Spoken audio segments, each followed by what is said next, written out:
एक राजा ने अपने सैनिकों को सड़क के बीच में एक बड़ी चट्टान रखने के लिए कहा। चट्टान को बीच सड़क में रखवाकर राजा ने अपने सैनिकों से छुपकर उस चट्टान पर नजर रखने के लिए कहा कि देखना उस चट्टान को रास्ते से कौन हटाता है।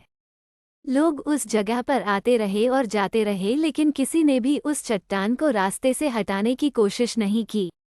उस चट्टान के पास से लोगों के गुजरने वालों में राजा के कुछ करीबी लोग और शहर के बड़े व्यापारी भी शामिल थे, और उनमें से कुछ लोग तो राजा को ही कोसने लगते कि क्या राजा इस चट्टान को भी रास्ते से नहीं हटवा सकता। लेकिन किसी ने भी उस चट्टान को रास्ते से हटाने का प्रयास नहीं किया। ऐसा काफी दिनों तक चलता रहा। एक दिन एक किसान अपनी सब्जियों के साथ उधर से गुजर रहा था। उसने चट्टान को रास्ते में पड़े देखा और सोचा कि सबको इस चट्टान की वजह से कितनी तकलीफ हो रही है। उसने अपनी मजबूत लाठी से उस चट्टान को एक तरफ धकेलने काफी कोशिश के बाद वो उसे सड़क से हटाने में कामयाब हो गया।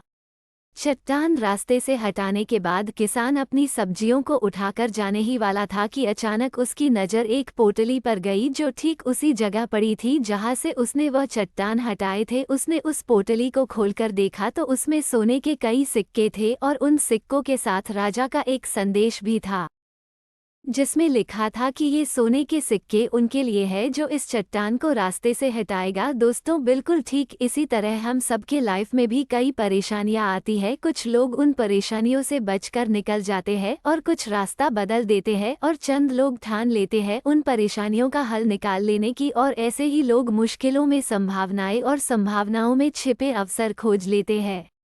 मजबूत इरादे और नेक दिल के साथ किए गए कोशिशों के परिणाम हमेशा ही अच्छे आते हैं। इसीलिए जीवन के परेशानियों से घबराओ मत, बल्कि उन परेशानियों को हल करने की कोशिश करते हुए जीवन सफर में आगे बढ़ते रहो।